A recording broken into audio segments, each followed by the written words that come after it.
अस्सलाम वालेकुम। उम्मीद है हमेशा की तरह आप लोग ठीक होंगे। चैप्टर स्टार्ट किया हुआ है स्टैच्यूमेट्री, इंतहाई इंटरेस्टिंग और कंसेप्चुअल चैप्टर है। एक दफ़े इसको समझ के पढ़ लें, पूरी उम्र नहीं भूलता, यह मेरा दावा है। ठीक है, एक दफ़ा इसको अच्छी तरह से समझ लें, ये कभी भी नहीं भूलता, चाहे इससे रिलेटेड कितने ही किस्म के आपके पास न्यूमेरिकल्स आएँ या मैं कह रहा हूँ। ठीक है, हमने स्टैच्यूमेट्री को स्टार्ट किया है बहुत बेसिक से। हमने जाके स्टार्ट किया है मोल से, या मोल से भी पहले जाके एटॉमिक मास से, फिर एटॉमिक मास के ऊपर भी गए कि एटॉमिक मास क्या होता है और क्यों होता है। एक एक सीढ़ी, दो दो सीढ़ी, तीन तीन सीढ़ी आगे आगे हम पूरी अपनी मंजिल की तरफ पहुंच जाएंगे। और जब सबसे हाईएस्ट फ्लोर पे चले जाएंगे तो आपका ये चैप्टर कंप्लीट हो जाएगा, आपको ये कभी नहीं घूमेगा। अभी हम एक एक सीढ़ी पे आ रहे हैं। अब डायरेक्ट अगर मैं एग्ज़ाम्पल लें चौथे पाँचवें से पढ़ाता तो वो आपके फ़ायदे का नहीं था। अब लास्ट लेक्चर्स के अंदर हमने कितना कंप्लीट किया? हमने कहा mass by molar mass, particles by Avogadro number, volume by molar volume, क्या होता है, क्यों होता है, कैसे यूज़ होता है, कैसे यूज़ नहीं होगा, क्या फ़ायदे हैं, क्या फ़ायदे नहीं हैं, इस पे हम बात कर चुके हैं। ठीक है, कि मास को कैसे मोल में, मोल को कैसे मास में, पार्टिकल को कैसे मोल में, मोल को कैसे पार्टिकल में कन्वर्ट करें, वॉल्यूम को मोल में, मोल को कैसे वॉल्यूम में कन्वर्ट करें, बात होगी। इस बात के साथ साथ molar mass, Avogadro number, molar volume, detail में बात होगी। अब थोड़ा आगे चलते हैं, मोल कैलकुलेशंस। ये मोल कैलकुलेशंस क्या होता है, इसको सॉल्व कैसे करते हैं। ठीक है, तो आज का टॉपिक है मोल कैलकुलेशंस। मोल कैलकुलेशंस तीन टाइप की हैं। एक आपके पास है मोल कैलकुलेशन, एक आपके पास है मोल मास कैलकुलेशन, एक आपके पास है मास कैलकुलेशन। तो इसको ज़रा देखते हैं कि क्या चीज़ है। सबसे पहले मोल कैलकुलेशंस क्या है। तो कहता है कि मोल कैलकुलेशन वो वाली होगी जिसमें आपको क्वेश्चन मोल में दिया जाएगा और आंसर भी मोल में मांगेगा। कैसे भाई? जैसे मैं कहता हूँ कि 2 रुपीज़ बराबर हैं 20 रुपये के। एग्ज़ाम्पल ले रहा हूँ, 2 रुपये बराबर हैं 20 रुपये के, तो तुम मुझे ये बताओ 3 रुपये कितने रुपये के बराबर होंगे। सिंपल सी बात यह है, डिवाइडेड बाय कितने के बराबर होंगे, 30 रुपये के बराबर होंगे। 4 रुपये कितने रुपये के बराबर, 40 रुपये में। अब मैं यहाँ पे पेन वगैरह को साथ में नहीं लिया क्योंकि उसकी एक वजह है। अब यहाँ पे ये रुपीज़ है, ये भी रुपीज़ है। ठीक है, मैं यूँ भी कह सकता हूँ कि आपके पास 10 रुपीज़ किसके बराबर हैं, 10 रुपीज़ आपके पास बराबर हो जाएंगे 100 रुपये के बराबर हो जाएंगे। अगर मैं ये पूछूं कि तुम लोग मुझे ये बताओ कि एक चीज़ अगर रुपीज़ में दी है, 2 रुपये 20 रुपये के बराबर है, तो 3 रुपये कितने रुपये के बराबर है। अब इस सवाल को बोला जाता है मोल कैलकुलेशंस। मोल कैलकुलेशन से मुराद ये है कि सवाल भी मोल में और आंसर भी मोल में। अब ऐसे कैसे होगा? तो ऐसे हो सकता है, और ऐसे कैलकुलेशंस को सॉल्व करने के लिए सबसे पहले जो आपको चीज़ चाहिए वो चाहिए बैलेंस केमिकल इक्वेशन। हर क्वेश्चन के साथ एक बैलेंस केमिकल इक्वेशन आपको गिवन होगी। जैसे मैं कहता हूँ, मैं इक्वेशन लेके चलता हूँ, 2H2 + O2 gives us 2H2O, balance chemical equation है। अब इस केमिकल इक्वेशंस के अंदर मेरे पास सवाल आ जाता है कि कितने किस्म के सवाल आ जाते हैं। मेरे पास सवाल आ जाता है, how many moles of water will form from कितने moles, 10 mole hydrogen, 10 mole of hydrogen, 10 mole hydrogen, 10 mole of hydrogen. ये मेरे पास सवाल आ जाता है, how many moles of water is formed from 100 mole of oxygen. या मेरे पास सवाल आ जाता है, how many mole of hydrogen is required to form required to form कितने mole of water, 20 mole of water.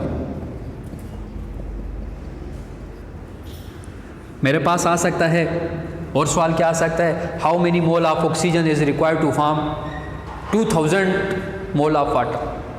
मैं क्या बता रहा हूँ, मैं ये बता रहा हूँ कि इसके अंदर क्या पूछ रहा है, how many moles of water is form, किस में, मोल मोल कैलकुलेशन में। इन दो को हम बाद में देखेंगे, ठीक है, इन दो को हम बाद में देखेंगे। मोल मोल कैलकुलेशंस में क्या है, सवाल मोल में, जवाब भी मोल में।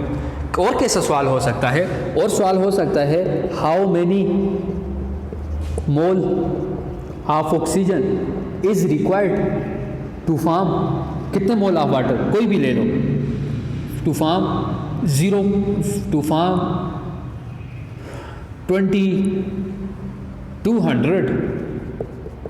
मोल ऑफ वाटर।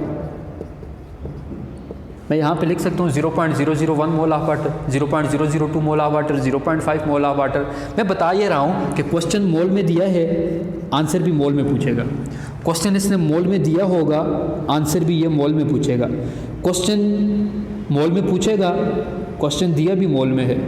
क्वेश्चन मोल में तो पूछ रहा है, आंसर भी मोल में ही हमने देना है 200 मोल। तो इसको सॉल्व कैसे करेंगे, तो इसको सॉल्व करने के लिए हमारे पास मेथड है। इस मेथड को, ऐसे न्यूमेरिकल्स को सॉल्व करने के लिए बोला जाता है कि ये मोल मोल कैलकुलेशंस हैं। कैसे मोल मोल कैलकुलेशंस हैं, तो मैं कहता हूँ कैसे फाइंड करेंगे। सबसे पहले जब तक आपके पास बैलेंस केमिकल इक्वेशन नहीं है, ये सॉल्व नहीं होते। ये मैं शुरू से कहता आ रहा हूँ कि जब भी आपको न्यूमेरिकल दिया जाएगा तो एक साथ में बैलेंस केमिकल इक्वेशन दी जाएगी, ठीक है। अब ज़रा इसको हम सॉल्व करते होते हैं कन्वर्जन फैक्टर से। कौन सा? Conversion factor.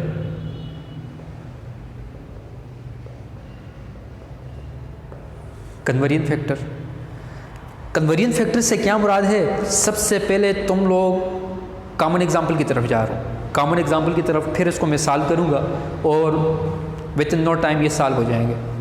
जैसे मैं कह रहा हूँ कि 1 रुपया 10 रुपये के बराबर है, 10 चीज़ों के बराबर नहीं, 10 रुपये के बराबर है। और 2 रुपये कितने रुपए के बराबर होंगे?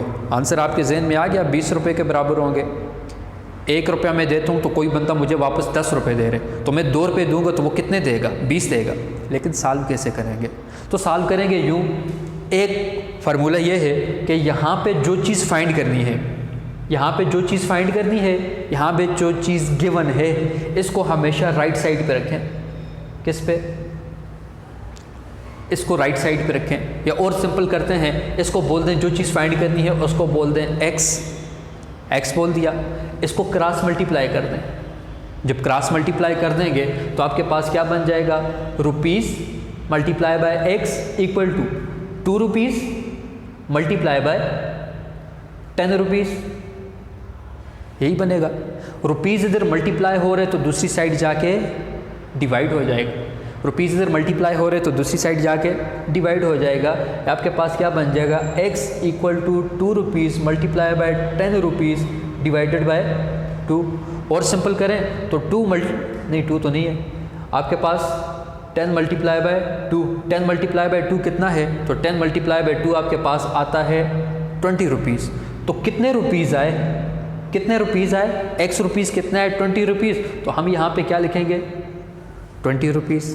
एक मेथड तो ये है, इसको क्रॉस मल्टीप्लाई कर लें। दूसरा मेथड, कौन सा? दूसरा मेथड, एक मेथड। दूसरा मेथड क्या है? जैसे वही मैं लिखूँ 2 रुपीज़ इक्वल टू 10 रुपीज़ और 2 rupees equal to x rupees. Solve करने का तरीका दूसरा बता रहा हूँ। दूसरा तरीका यह है कि आप क्या करो, सबसे पहले लिखो 10, जो चीज़ फाइंड करनी है इसके ऊपर जो कुछ लिखा है उसको पहले लिख लो 10 डिवाइडेड बाय, अब लेफ़्ट वाला मैं क्या कर रहा हूँ, डिवाइडेड बाय लेफ़्ट वाला मल्टीप्लाई बाय ये जो बॉटम पे लिखा है। हर एक न्यूमेरिकल के अंदर ये फार्मूला यूज़ हो सकता है। कॉमन एग्जाम्पल के अंदर अब क्रॉस मल्टीप्लाई में कितना टाइम लगा? इसके अंदर कोई टाइम नहीं लगता और ये यूज़ होता है ETA MCQs के अंदर। ये मैं आपको लास्ट पे दोबारा बताऊंगा, ठीक है। अब चलते हैं ज़रा अपने टॉपिक की तरफ। अब बैलेंस केमिकल इक्वेशन की तरफ दो चीज़ें हैं, इसको याद रखना। सबसे पहले तुम लगा लो ऑलमोस्ट, इससे मुराद होता है ऑलमोस्ट। अब ज़रा ये देखो कि ये क्या पूछ रहा है, ये पूछ रहा है how many moles of water. पूछ क्या रहा है, वाटर। जो चीज़ ये पूछेगा उसको इक्वल के राइट साइड पे रखना। हमेशा जो चीज़ पूछ रहा है, जो चीज़ आस्क कर रहा है वो हमेशा राइट पे, और जो चीज़ गिवन है उसको हमेशा लेफ्ट साइड पे रखना। अब ये पूछ रहा है वाटर, तो मैं यहाँ पे लिख लूँगा H2O। दिया हुआ क्या है इसने दिया हुआ है 10 मोल ऑफ हाइड्रोजन। कितना हाइड्रोजन दिया है, तो मैं इसको रख दूंगा लेफ्ट साइड पे, रख लिया। अब मैं क्या करूंगा, अब मैं फिर क्या करूंगा, बैलेंस केमिकल इक्वेशंस के अंदर देखूंगा हाइड्रोजन के साथ कितने मोल लिखा है, 2 मोल लिखा है। तो मैं यहाँ भी क्या करूंगा, मैं यहाँ भी इसके साथ लिखूंगा 2 मोल। फिर मैं क्या करूँगा, फिर मैं वाटर के साथ देखूँगा बैलेंस केमिकल इक्वेशन में कितने मोल लिखा है, 2 लिखा है। तो यहाँ भी मैं क्या लिखूँगा, मैं 2 लिखूँगा। ठीक है। अब क्वेश्चन में क्या है, अब क्वेश्चन में इधर हाइड्रोजन लिखा है, तो अब मैं इसके नीचे फिर हाइड्रोजन लिखूँगा। क्यों लिख रहा हूँ वो बता रहा हूँ। इधर वाटर लिखा है, इधर फिर वाटर लिखूँगा। अब यहाँ पे जो चीज़ लिखनी है वो क्वेश्चन वाली लिखनी है। ये कहाँ से आई, ये आती है बैलेंस केमिकल इक्वेशन से, बैलेंस केमिकल इक्वेशन। और ये कहाँ से आती है, ये आती है आपके पास क्वेश्चन से। हाइड्रोजन कितने मोल दिया है इसने, 10 मोल। तो मैं इसके साथ हाइड्रोजन के साथ क्या लिखूँगा, 10 मोल, 10 मोल हाइड्रोजन।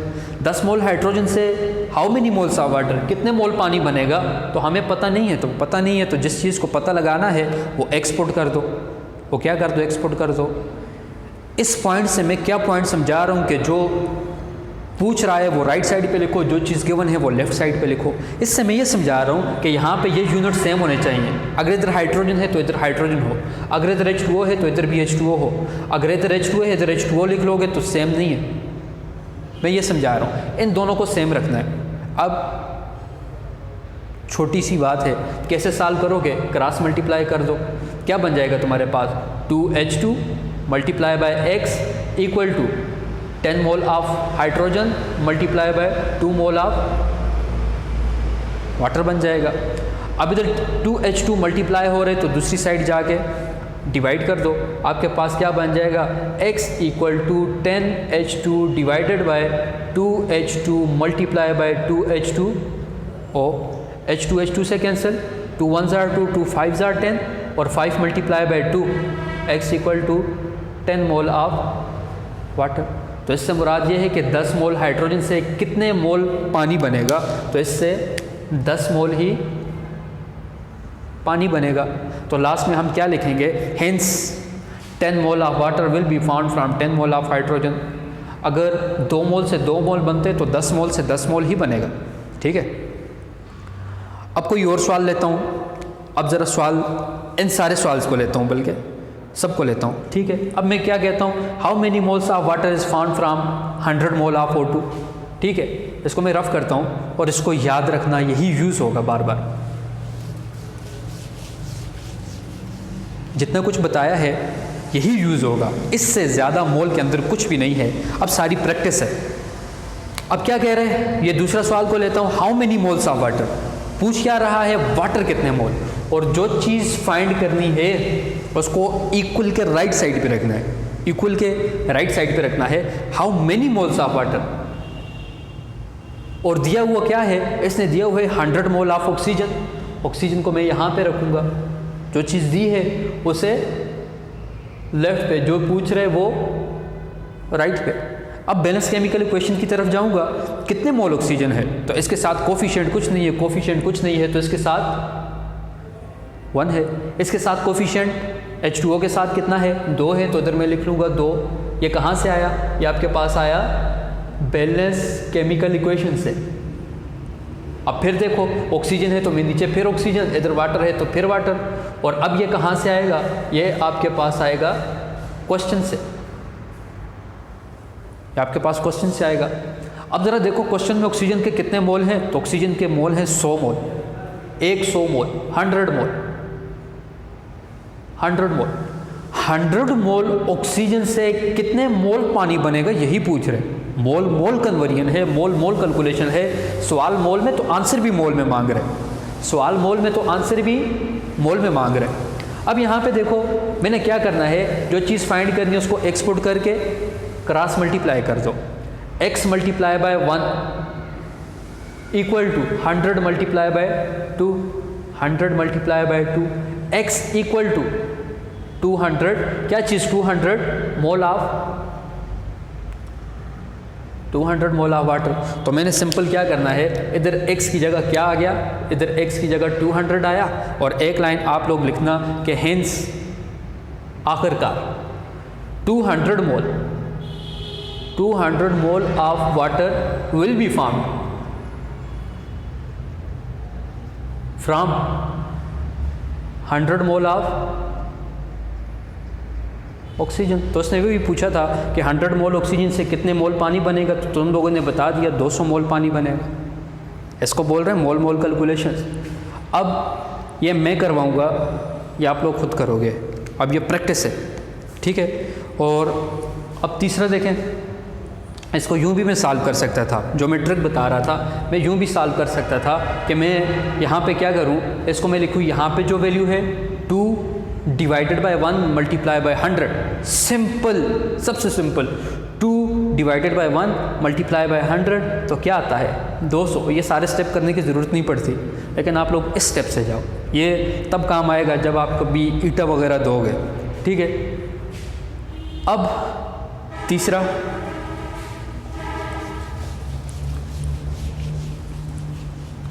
तीसरे के अंदर एक बात बतानी है, और वो देखें।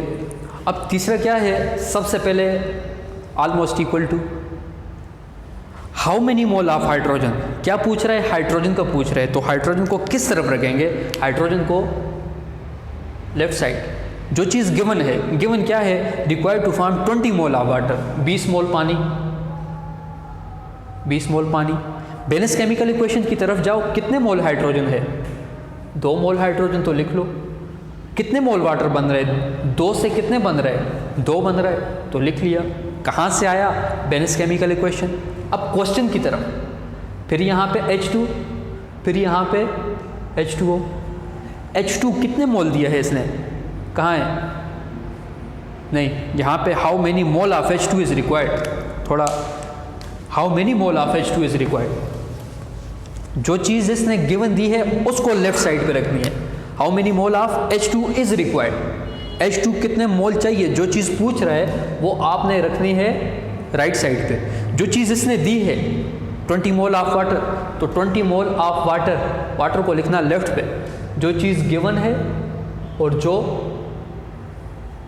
ये आपके पास क्या है, ये आपके पास गिवन है और ये पूछ रहा है, ठीक है। बैलेंस केमिकल इक्वेशन में देखो कितने मोल है, 2 मोल है, तो लिख लो 2 मोल। हाइड्रोजन कितने मोल है, तो 2 मोल है, लिख लो।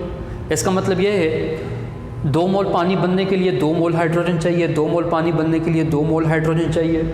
और ये बताओ कि 200 मोल पानी बनने के लिए H2O, तो फिर इधर भी H2O, H2 तो इधर भी H2, 200 मोल पानी बनने के लिए कितने मोल हाइड्रोजन चाहिए। तो इसको क्या करेंगे, जो चीज़ फाइंड करनी है वो x, मैं बार बार कह रहा हूँ कि यहाँ पे ये जो है ये सेम रखना, ये सेम रखना, ठीक है। और जो फाइंड करना है उसको राइट साइड पे रखना, जो कुछ वो पूछ रहा है। सिंपल एक क्रॉस मल्टीप्लाई कर दो, x multiply by 2 equal to 200 multiply by 2, कितना आ जाएगा, x multiply by 2 equal to 200 multiply by 2, 400।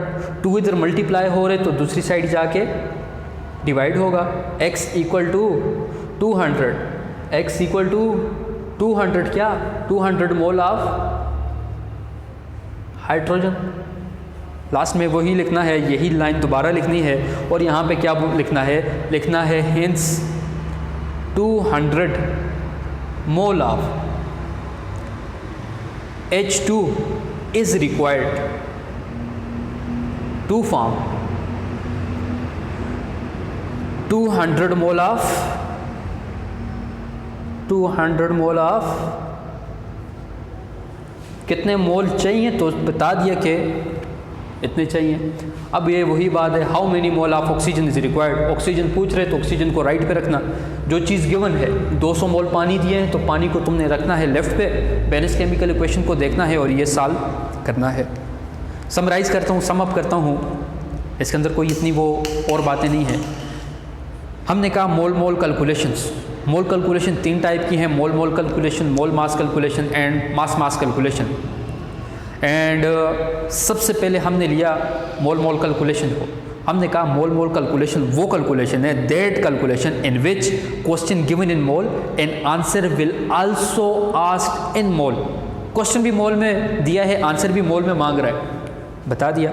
फिर हमने कहा इसको सॉल्व कैसे करेंगे, तो हमने कहा इसको सॉल्व करने के लिए you need a balance chemical equation which is always given in a question और विद क्वेश्चन के साथ हमेशा दी होगी। स्टेप्स क्या हैं? पहला स्टेप ये है कि जो चीज़ गिवन है उसको लेफ़्ट पे रखना है, जो चीज़ पूछ रहे उसको राइट पे रखना है, एक स्टेप। दूसरा स्टेप ये है कि बैलेंस केमिकल इक्वेशन की मदद से यहाँ पे कोफिशिएंट लिखें। 2 स्टेप, जो यूनिट यहाँ वो यूनिट यहाँ, जो यूनिट यहाँ वो यूनिट यहाँ। तीसरा स्टेप, क्वेश्चन में देखना है कि क्या पूछ रहे हैं, जो चीज़ गिवन है वो यहाँ पे रखनी है, जो चीज़ फाइंड करनी है उसको पहले एक्सपोर्ट करना है। 3 स्टेप। 4th स्टेप क्या है? क्रॉस मल्टीप्लाई करना है, 4th स्टेप। 5th स्टेप क्या है? लास्ट में आपने ये लाइन लिख लेनी है। तो ये आपके पास मोल मोल कैलकुलेशन का टॉपिक ख़त्म। इसके बाद हम स्टार्ट करेंगे मोल मास कैलकुलेशन। शाबाश।